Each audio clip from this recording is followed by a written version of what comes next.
Hello, hello. Next up, we have the Litecoin Foundation panel. Tonight, speaking in the boy band, the Litecoin boy band. No.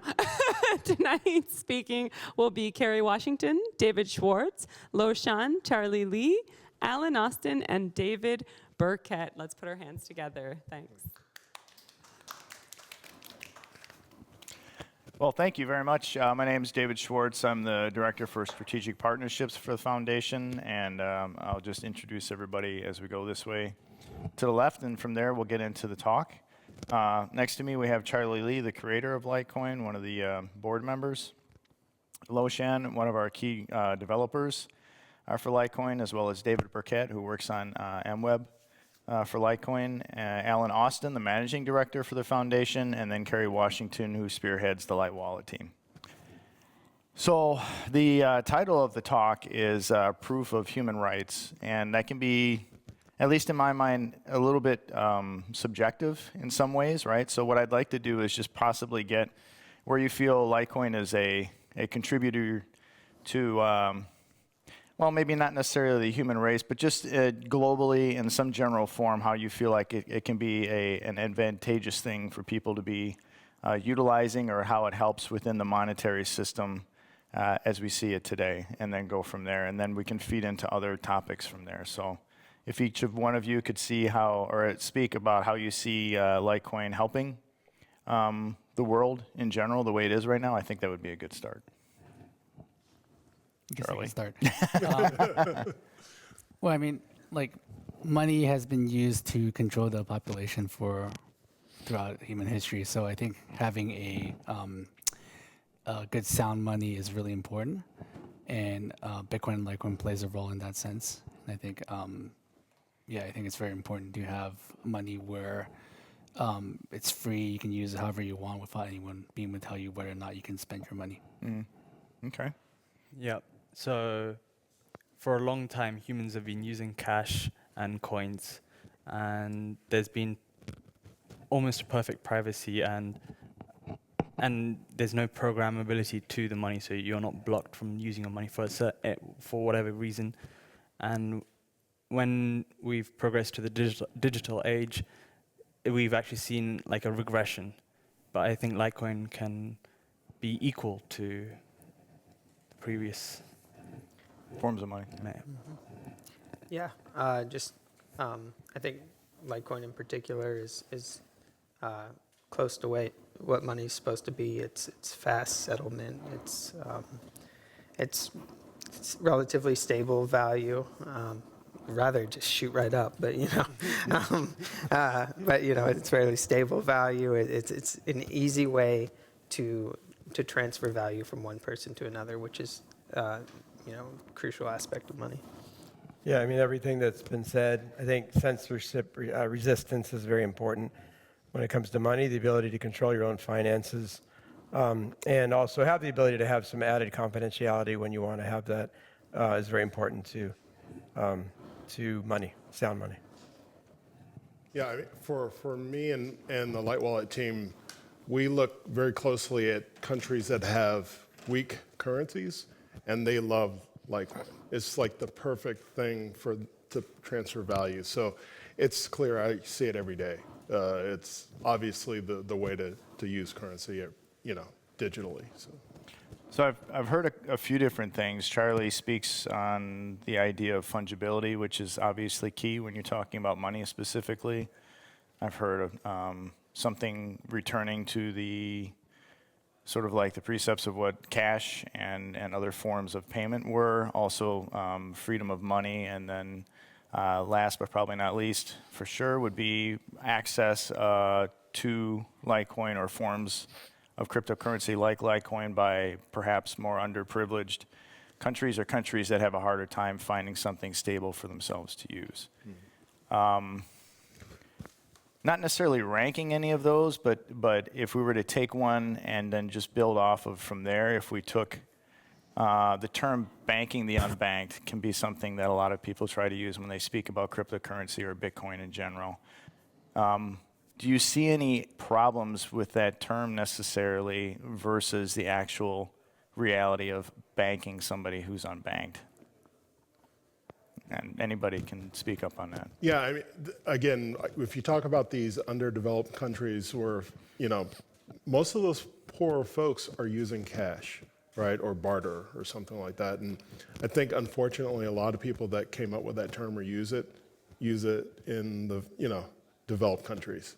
So for them, it's a concept. But for people that really can't get a bank account, they're doing some other things. So we're offering another option to them that's not really that hard to figure out to do. I just went to Indonesia, and that's the 4th biggest country in the world. The currency is really weak, and they love crypto there.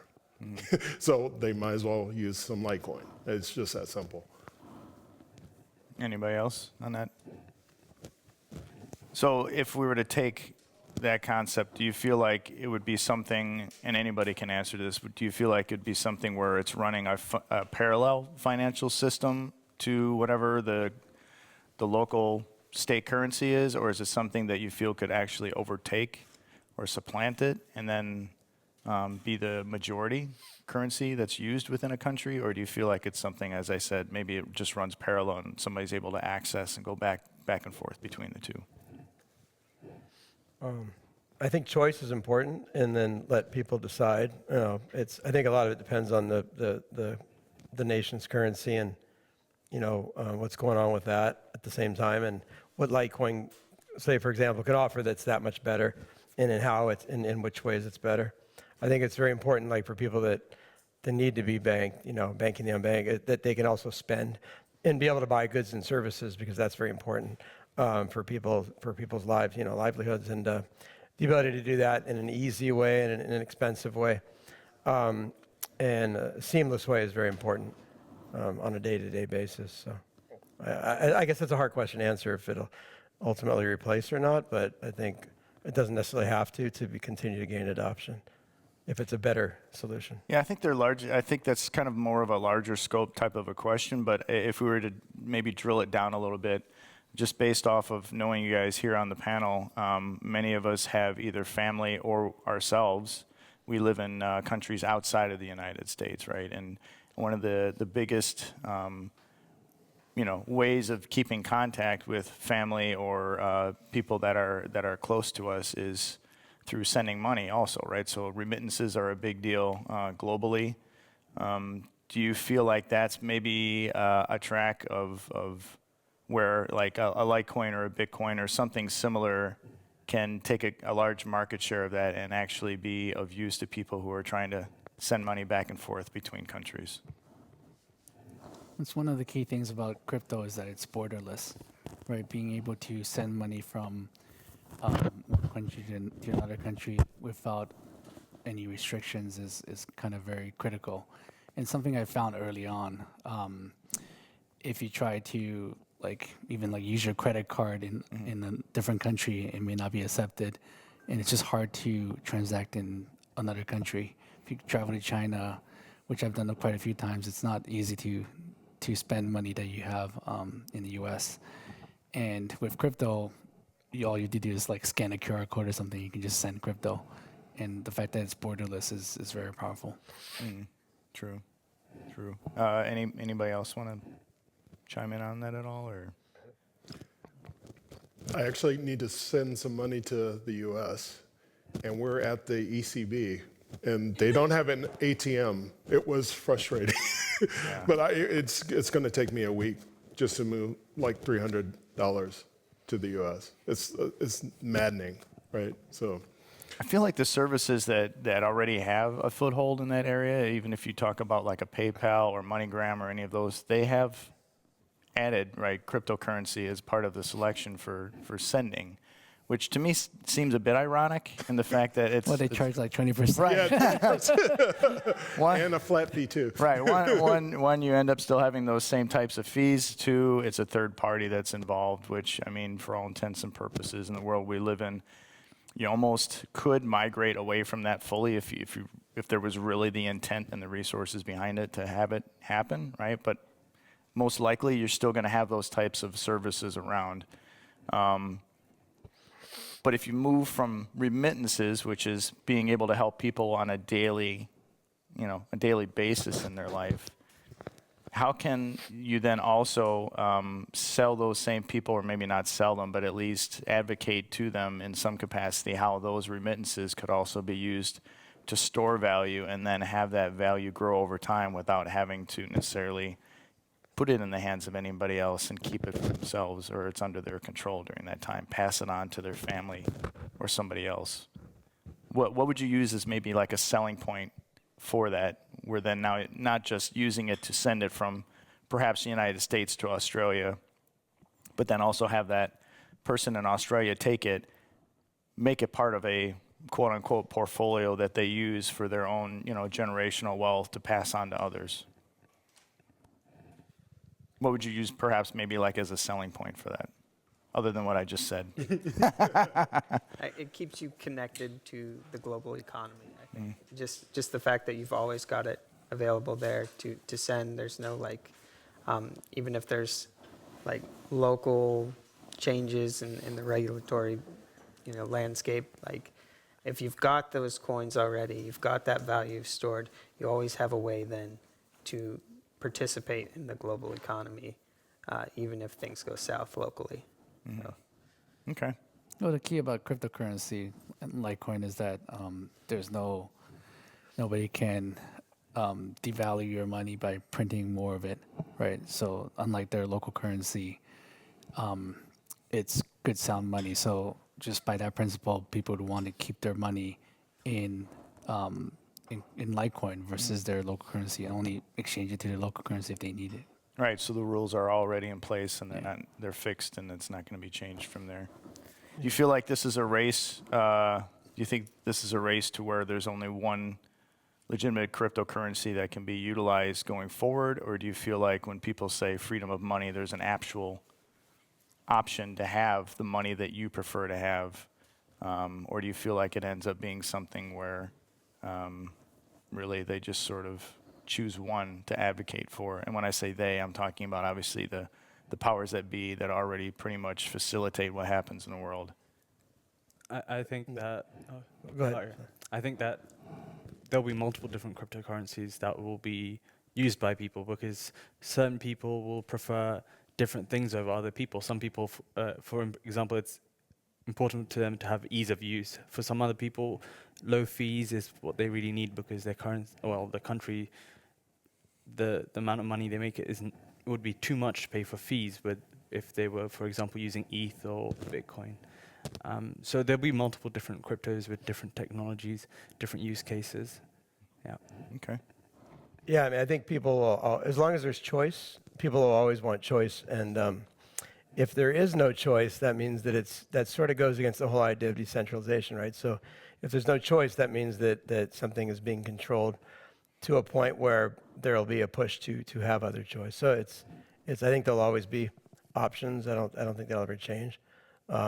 It's hard to say what will be popular, but Litecoin's goal is to be the best money possible, and make it also not just a store of value, but to be able to be used, facilitate. I think it works better the more people that use it. For example, so if you go to a restaurant, for example, and you're able to pay with Litecoin, well, if that restaurant can now use that money to buy their supplies, pay their employees in Litecoin, those employees can then use their Litecoin for say their rent or something else. The more circular it is, the less reliant that we are on a traditional system, and the better I think everything works ultimately.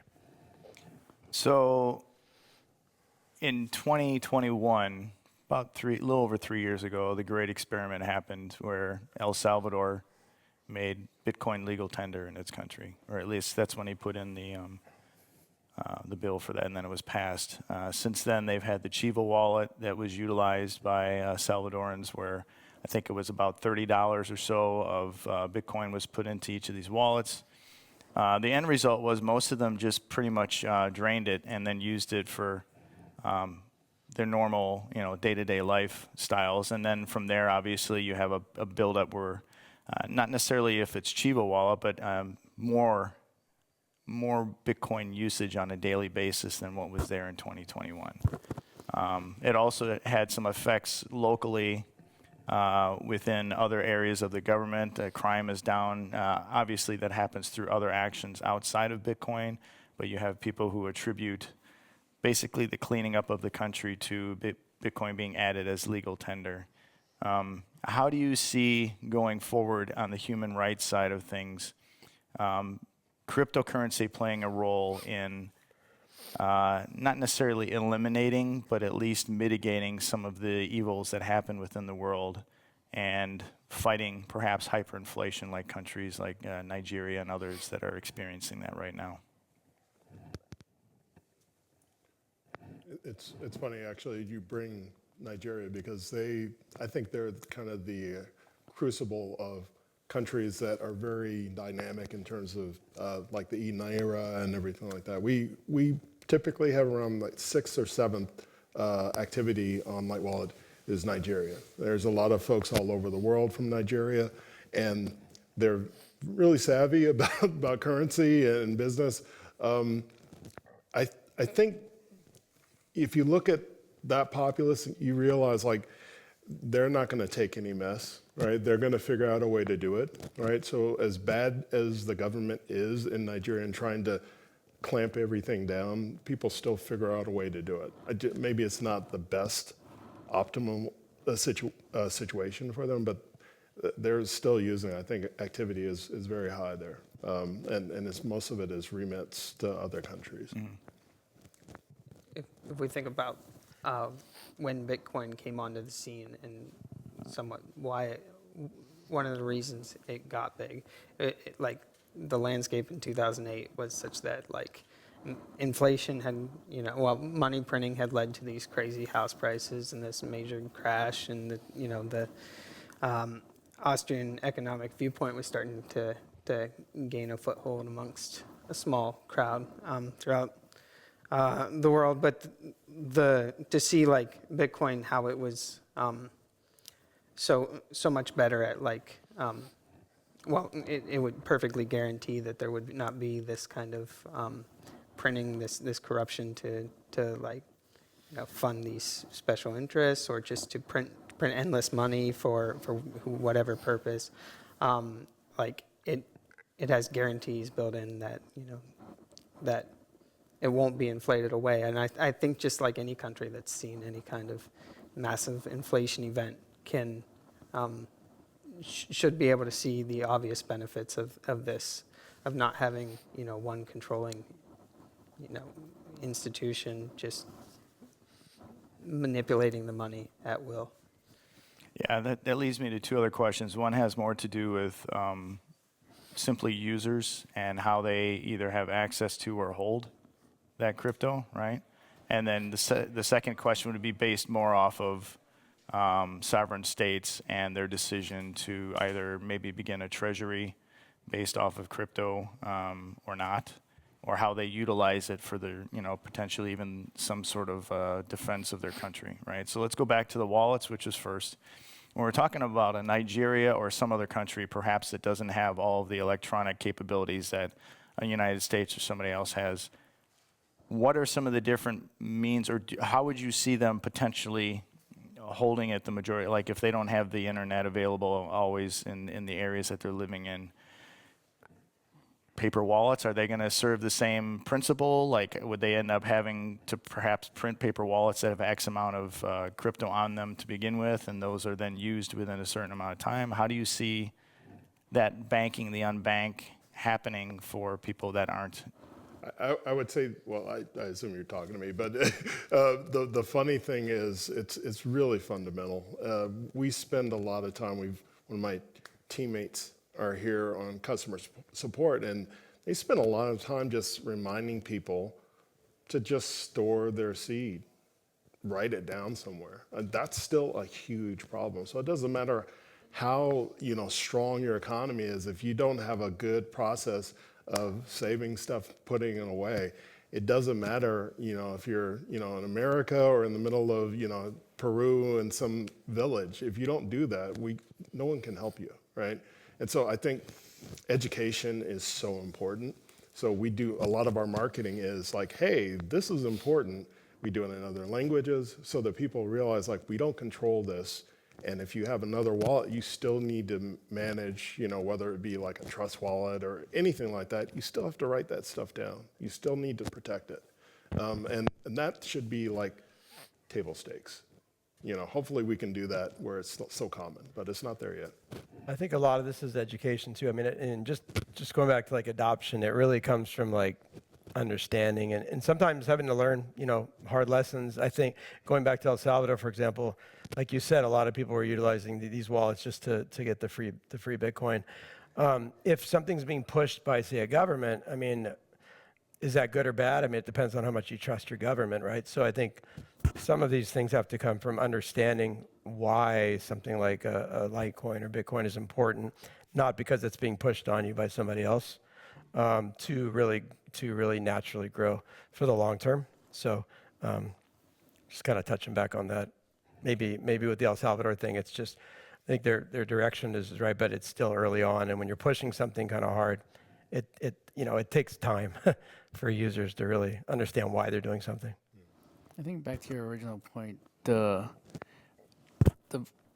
nice thing is that most countries have a very robust cell phone network. So and almost every citizen have a phone, no matter how poor they are, which is kind of crazy. And as long as you have a smartphone, you can download a crypto wallet and be able to get onto this alternate monetary system without permission, right? Without requiring permission. So that's really key. Anyone with a smartphone can use Litecoin and can be their own bank. Do you feel like some of those hurdles may not be as high as possibly perceived, at least initially anyway? Or? Yeah, I think, yeah. Okay. The fact that people have cell phones or smartphones is Yeah, I think it's very probably powerful. I was really shocked to learn that, a couple of years ago, was that, just how prevalent cell phones are even in the poorest of countries. Yeah, like in To know India, there's always everyone that has a weak- cell phone, even Yeah. though it costs Yeah. a month of their salary. Yeah. I've never used a paper wallet. That's something I always wanted to experiment with, but I've never gotten to that point It's yet. not really for transacting. Yeah. So that was going to be my question is if from those of you that have had that experience, what's the progression been like in self-custody or any type of custody from, paper wallets to the point where we're at now? Like what are the key things that you've seen, either hurdles that have been knocked down or potentially things that still we have to address as a whole? Yeah, I mean, so the evolution of the wallet storage technologies is it's basically from really insecure ones to slightly less insecure. And I think as far as other countries, seeing the older technologies and stuff, there's not really any reason. We have a much better system now, the seed wallet type hierarchical, and I think that's pretty usable throughout the world. So I don't know if that really answers. I think that a lot of people realize that self-custody is very important now compared to a few years back, and they've seen all the hacks and the drains and whatever happen, and over time, self-custodian wallets are getting easier to use. There's been improvements to technology, so the sync speeds are faster. There's been less issues compared to custodial wallets. So the technology is improving, so is the education. So I think there's been improvements over time. And there's now multi-signature wallet solutions and other things that often make it sometimes even easier and safer, depending. And so, but there's still a responsibility to self-custody and a lot of education that people need to understand. Okay. I would say You this, I'm sorry. Yeah, I would say it's a lot easier to pitch to save some words than say, oh, here's a paper wallet. How do you use it? Which wallet does it? Can you do a sweep into? I think a lot of tech are not technical enough to understand that, but they know how to write down some stuff and put it away. So to continue where you're talking about on the technical aspect of it, right? So I probably have the least amount of time in this space, and I've been in since 2017, right? So I'm the one that got my parents into crypto. I'm the one that got my wife into crypto. I'm the one that got all my parents' neighbors into crypto. But even with my parents, the first time I gave them any Litecoin was to pay for some rent. So I gave them some Litecoin instead to get them introduced. So I basically forced them into it, right? But even then, they only knew whatever I fed them, right? So, when you're talking about generations that are 60 and older, if you're not directly feeding them the information, they're probably not going out looking for it because they're used to somebody providing the information for them. So even though in 2017 I paid rent for 1 month in Litecoin, and I sent it to their wallet. I actually had it sent to Coinbase first because I had them open up a Coinbase account. But if you don't go through the process of actually linking your bank account, you have no way of offboarding it, right? So it's still sitting there on Coinbase for the last 7 years because they themselves did not take the initiative to figure out how to link their bank account to it, right? It's the only reason they still have it. Otherwise, they probably would have sold it by now. But in the meantime, in the last couple of months, I've forced them to put it onto their own self-custody wallet. And then they're going to have to start trying to figure out how that works too. But they won't because it'll be up to me to show them. To do it, yeah. Is there anything that you guys can give as far as advice to those who have somebody who may not either have the drive or the capabilities at whatever age or whatever, limited reasons as to why they wouldn't understand more than just the fact that here I've put this on this wallet and just, watch the price go up or down every day? I'm crypto. And I'm sorry, I asked this because ultimately this becomes a national thing, right? If there's ever a time where it's like crypto becomes an important part of a nation's financial system, there's going to have to be an education curve that hasn't necessarily started yet, right? So like as you saw in El Salvador, as soon as they got that $30, they drained it, right?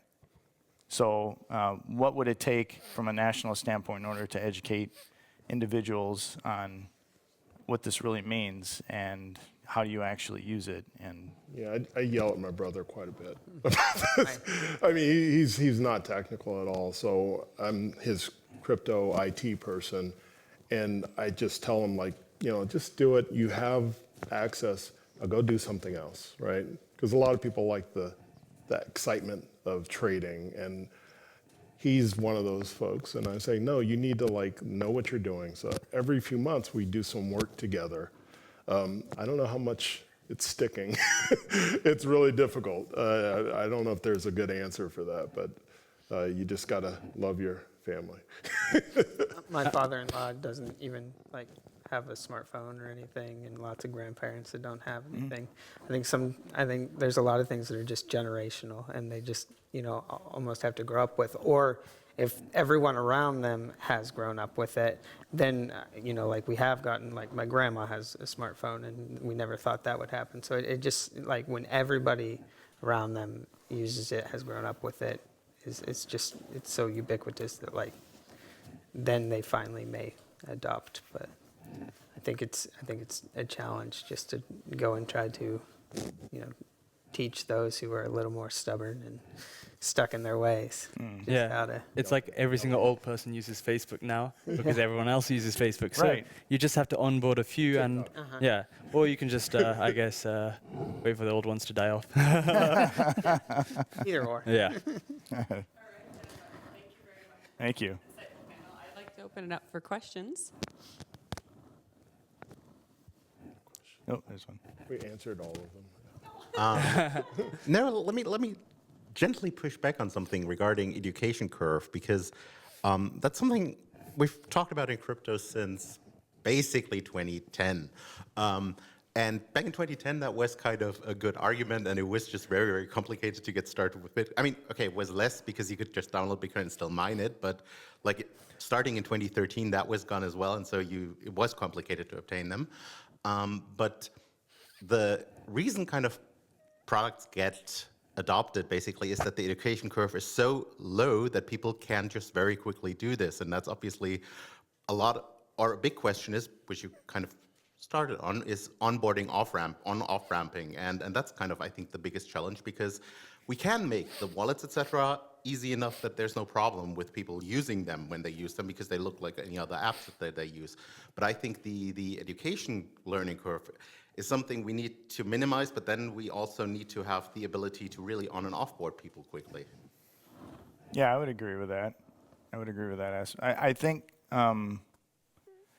at least for me, in the position that I hold, and some of the entities that we talk to regarding either working with them on something as partnerships go, or helping to promote the things that they're doing, their core demographic that they're shooting for is not the people that I was speaking about, right? It's usually the people that are probably 18 to 35 years old. They're already very savvy in these things, and that's the demographic that they shoot for, because ultimately, who are the ones that are going to teach the ones that are older? It's going to be their children or their grandchildren or whatever else. And so,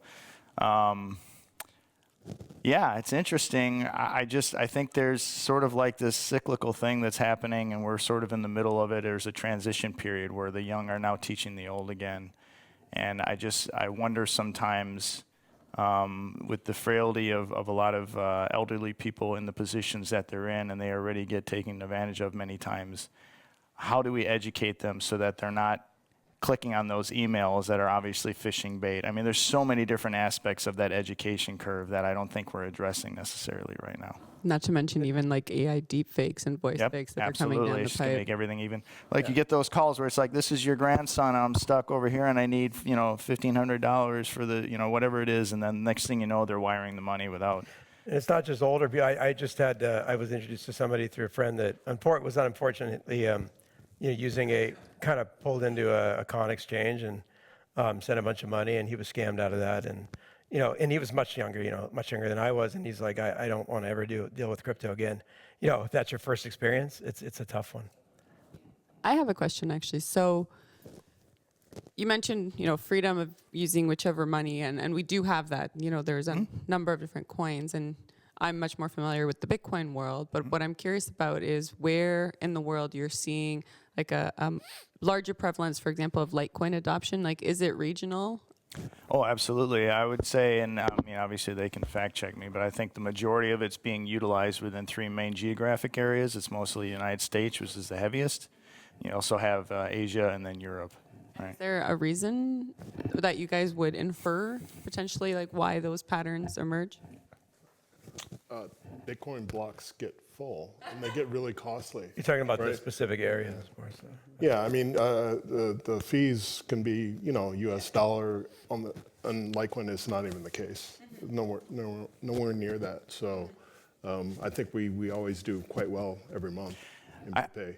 Some of it I think is just based off of the fact that there's a door already opened by Bitcoin, and then that's where it ends up being adopted next, right? So like the continent of Africa and a few other places, not so prevalent for Litecoin, right? But as Bitcoin gets adopted into those areas, then naturally people get curious and they find out about other options that are available, and then that's when things like Litecoin or others get introduced, and then those people are making those choices based off of it. But it has to be available liquidity-wise first. Most of the time anyway, unless it's somebody like a Loesch or a David or somebody else who's sending them some because of whatever reason, right?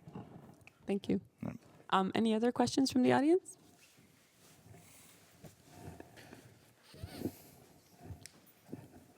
So my question is, why not educate kids? Why not what? Educate kids. We have 4 kids, for example, at age from 4 to 12, and we start with them to educate how to use, for example, in this case, Dogecoin as a currency at school, that they can also teach other kids what is it. And we adults, it's normal, it's our way. But when we were younger, we learned the hard way how to use Nintendo or use the X Spectrum, and was us as kids that teach our parents. And I see also in this way that kids are the way to mass adoption. I don't know, what is your opinion about that? So teaching the kids first. Yes. Yeah. Yeah. We've definitely seen the power of marketing to children, for better or worse. But I definitely they are the most capable of thinking differently about things, of Probably not more being open to stuck whatever. in their old ways, because they have no old ways.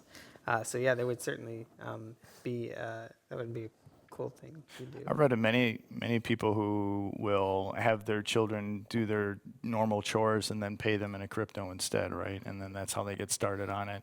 Then you have some to the extreme of like Elon, where he's got his child mining Doge, right? So he's already understanding how that all works. So yeah, I do believe that's important. And I think those are probably the most prevalent ways in which to do that. I think there are some schools that are, I mean, you start seeing it bleeding down from the university to the high schools, perhaps hopefully soon into the grade schools where there's education of how crypto works or blockchain, you know. The learning curve for kids are easier. Yep. Yes. Adults, we are not sponges. It's already saturated, right? It's all full, yeah. I Yeah. agree. I've seen some use cases for crypto in video games, and I feel like young children who play video games, if they're kind of forced into it, they do want to learn about it because they feel that they can maybe make money or do something like that, like micropayments through video games. My children know all about Roblox, I think they're Roblox. called. And V-Bucks and all this other stuff. So yeah, it should be very natural for them to learn about other digital money So forms. Thunder Games that does real Bitcoin, like Satoshi rewards. Yeah. Yeah. All right, we have time for one more question. And if not, we shall take a break and be back at, I believe, 4:30. Great. Thank you. Thank you.